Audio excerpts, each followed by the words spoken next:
Praise the lord. దేవుని నామానికి మహిమ కలుగును గాక. మీ అందరికీ నా ప్రత్యేకమైన వందనాలు. అనుదిన మన్నా అనేటువంటి యొక్క ఆధ్యాత్మిక కార్యక్రమమునకు మిమ్మల్ని ప్రేమతో ఆహ్వానిస్తున్నాను. నేటి ధ్యానాంశము ఒక చక్కటి వాక్యాన్ని ధ్యానం చేసుకుందాం. సామెతల గ్రంథము 28వ అధ్యాయము 20వ వచనము, నమ్మకమైన వానికి దీవెనలు మెండుగా కలుగును. చూడండి, నమ్మకమైన వానికి దీవెనలు మెండుగా కలుగును అనేటువంటి మాటను ఈ చదువుకున్న భాగంలో మనం చూస్తున్నాం. నేటి దినాలలో చాలామంది జీవితాలను మనం చూసినట్లయితే నమ్మకత్వం అనేది కనబడతలేదు. ఇంట్లోనే నమ్మకత్వం ఉండలేని పరిస్థితి, సొంత భార్యని నమ్మలేని పరిస్థితి ఈ రోజున భర్తలు, సొంత భర్తలనే నమ్మలేని పరిస్థితి కొంతమంది భార్యలు, తల్లిదండ్రులు నమ్మలేని పరిస్థితి పిల్లలు, అలాగే పిల్లల్ని నమ్మలేని పరిస్థితిలో ఈ రోజున చాలామంది తల్లిదండ్రులు ఉంటున్నారు. ఒక ఇంట్లోనే ఎన్నో గందరగోళ పరిస్థితులు, నమ్మకత్వం అనేటువంటిది వారిలో కనబడటం లేదు. ఇక చూడండి, దేవునిలో ఇంకెంత నమ్మకంగా ఉండాలి, దేవుని యొక్క పరిచర్యలో ఎంత నమ్మకంగా ఉండాలి, దేవుని ఇంటిలో ఎంత నమ్మకంగా ఉండాలి, మందిరంలో ఇంకెంత నమ్మకంగా ఉండాలి, దేవుని ఎదుట ఇంక మనం ఎంత నమ్మకంగా ఉండాలి. ఒకసారి ఆలోచన చేయండి ప్రియులారా. మామూలు మనుషుల దగ్గరే నమ్మకత్వం కోల్పోతున్నారు చాలామంది. పనిచేసేటువంటి యజమాని దగ్గర నమ్మకత్వం కోల్పోతున్నారు చాలామంది, క్రింద స్థాయిలో ఉన్నటువంటి ఉద్యోగులు. ఏమండి, ఇంట్లో పనిచేసేటువంటి వారి దగ్గర నమ్మకత్వం కోల్పోతున్నారు. చాలా భయంకరమైనటువంటి పరిస్థితుల్లో దొంగతనాలతో కావచ్చు, శరీరాశ నేత్రాశలతో కావచ్చు, ఇంట్లో నమ్మకత్వాన్ని కోల్పోయే పరిస్థితిలో నేటి దినాల్లో చాలామంది కనబడుతున్నారు. అయితే ఈ రోజున దేవుడు మనతో మాట్లాడుతున్నాడు. ఎవరైతే నా సన్నిధిలో నమ్మకంగా ఉంటారో నమ్మకమైన వానికి దీవెనలు మెండుగా కలుగుతాయి అని చెప్పని అంటున్నాడు. ప్రియులారా, నేను దీవిస్తాను. ఎంతగా దీవిస్తానంటే మెండైనటువంటి దీవెనలతో దీవిస్తాను నమ్మకంగా ఉన్నవారికి అని చెప్పని అంటున్నాడు.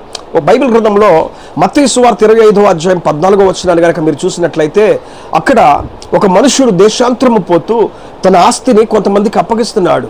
వారిలో కొంతమందిని పిలిచి వారందరికీ లెక్క చూసిస్తున్నాడు. ఒక ఆయనకి 5 తలాంతులు ఇచ్చాడు, మరొక వ్యక్తికి 2 తలాంతులు ఇచ్చాడు, ఇంకొక వ్యక్తికి 1 తలాంతు ఇచ్చి, అయా మీరు వ్యాపారం చేసుకొని సంపాదించండి అని చెప్పి అతడు దూరదేశంలో దేశాంతరము వెళ్ళిపోతే, వారు 5 తలాంతులు తీసుకున్నవాడు 5కు 5 కష్టపడి వ్యాపారం చేసి 10 తలాంతులు తయారు చేసి పెట్టాడంట.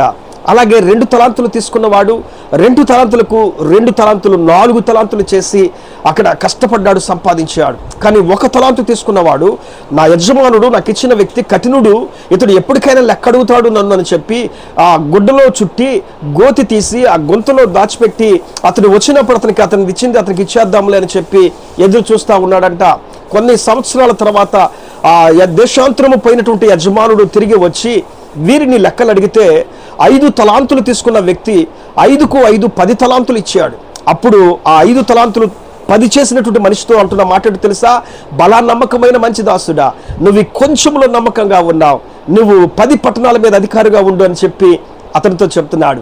2 తలాంతులు తీసుకున్న వ్యక్తి 2కు 2 4 తయారు చేసి పెడితే అతన్ని కూడా బలా నమ్మకమైన మంచి దాసుడా, నువ్వు ఈ కొంచెంలోని నమ్మకంగా ఉన్నావు, 4 పట్టణాల మీద నువ్వు అధికారిగా ఉండు అని చెప్పాలంటున్నాడు. చూడండి, దేవుడు వారికి ఇచ్చినటువంటిది కొంచెమే కావచ్చు, ఏమంటే ఆ యజమానుడు వారికి ఇచ్చింది కొంచెమే కావచ్చు, కానీ ఆ కొంచెంలోనే వారు నమ్మకంగా ఉన్నారు, నమ్మకత్వంతో ఉన్నారు, నమ్మకంగా పనిచేశారు, నమ్మకంగా వారు వాటిని దాచిపెట్టారు, నమ్మకంగా వారు వాటిని కష్టపడి పరిచర్యలో ఉపయోగించుకొని వాటిని డబల్ చేసుకొని ఆ యజమానుడు వచ్చినప్పుడు కష్టానికి తగిన ప్రతిఫలాన్ని చూపించేసరికి ఆ నమ్మకమైన వాడివి నువ్వు అని చెప్పేటువంటి గొప్ప సాక్ష్యాన్ని పొందుకున్నారండి. ఈ రోజున నీ కుటుంబంలో నమ్మకత్వాన్ని నువ్వు చూడాలి, నీ భార్య విషయంలో నమ్మకత్వాన్ని చూడాలి, నీ భర్త విషయంలో నమ్మకత్వాన్ని చూడాలి, నీ పిల్లల విషయాల్లో నమ్మకత్వాన్ని నువ్వు చూడాలి, దేవుని విషయంలో నీ కుటుంబం అంతా కూడా నమ్మకంగా బ్రతకాలి. అలా బ్రతకాలంటే ఈ రోజున మీరు దేవుని సన్నిధికి రావటం ప్రారంభించండి, దేవుని సన్నిధిలో నిలబడండి, దేవుని యొక్క వాక్యాన్ని వినండి, వాక్యంలో ఎదగండి. ఆయన అంటున్నాడు, నా సన్నిధిలో నివసిస్తూ నా సన్నిధిలో నమ్మకమైన వారిని నేను దృష్టి ఉంచి చూస్తున్నానని చెప్పి, నమ్మకమైన వారికి దీవెనలు నేను మెండుగా కుమ్మరిస్తానని చెప్పన్నట్లుగా నీ నమ్మకత్వాన్ని బట్టి నీ కుటుంబంలో దేవుడు ఎన్నో అద్భుత కార్యాలు చేస్తాడు. నీ నమ్మకత్వాన్ని బట్టి నీ పిల్లల విషయంలో దేవుడు ఎన్నో గొప్ప కార్యాలు చేస్తాడు. మీ నమ్మకత్వాన్ని బట్టి మీ కుటుంబంలో ఉన్న ప్రతి సమస్యను తొలగించి మెండైన దీవెనలు దేవుడు మీకు అందించి మిమ్మల్ని మెండుగా ఆశీర్వదించువాడు, వర్ధిల్లు చేసేవాడు. పిల్లారా, కొంచెంలోనే నమ్మకంగా ఉంటే వారిని అంత గొప్ప స్థితిలో వారికి అన్ని పట్టణాలు దేవుడు ఇచ్చినప్పుడు ఈ రోజున నువ్వు ఉన్నటువంటి స్థితిలో నీకు ఇచ్చినటువంటి కొంచెం జీవితంలో నీకు వచ్చిన కొంచెం జాబులో కొంచెం శాలరీలో చిన్న కుటుంబంలో కుటుంబంలోనే, ఆ చిన్న ఇంట్లోనే నమ్మకంగా గనక నువ్వు ఉండగలిగితే నీ నమ్మకత్వాన్ని బట్టి దేవుడు ఇంకెంత గొప్పగా ఆశీర్వదిస్తాడో ఒకసారి ఆలోచన చేయండి. భూమి మీద మనకి మంచి పేరు రాకపోవచ్చేమో, భూమి మీద తగిన ప్రతిఫలాన్ని మనం పొందుకోలేకపోవచ్చేమో, కానీ పరలోకంలో దేవుడు మనకి తగిన ప్రతిఫలాన్ని మెండుగా అందిస్తాడు. నమ్మకమైన వానికి దేవుడు మెండుగా అనుగ్రహించునుగాక. మీ నమ్మకత్వాన్ని బట్టి దేవుడు మీ జీవితంలో అద్భుతమైన కార్యాలు జరిగించునుగాక. ఆమేన్. ప్రేమ కలిగిన తండ్రి, గొప్ప దేవుడా, యేసయ్యాన్ని కొందనాలు, స్తోత్రాలు నాయన. నమ్మకమైన వానికి మెండైన దీవెనలను సెలవిచ్చినట్లుగా ఈ విన్న వాక్యం వీరి జీవితాల్లో నూరంతలుగా మీరు ఫలింపచేసి ఆశీర్వదించి వీరి నమ్మకత్వాన్ని నా తండ్రి ఇంకా వృద్ధి చేయండి.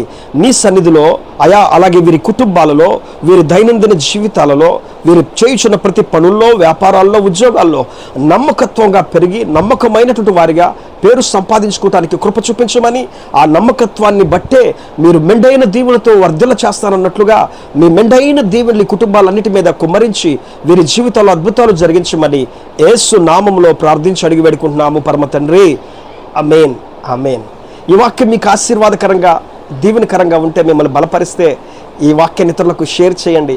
దేవుని యొక్క వాక్యం బయటికి వెళ్తుంది. కొంతమంది కొత్త వారు మీలాగే బలపరచబడతారు, వాక్యం చేత దేవుని తెలుసుకుంటారు, దేవుని ప్రేమను గ్రహిస్తారు. దేవుడి చిత్తమైతే మరలా రేపటి రోజున మరలా మనం కలుసుకుందాం ఇదే టైంకి. Praise the Lord. అందరికీ నా వందనాలు.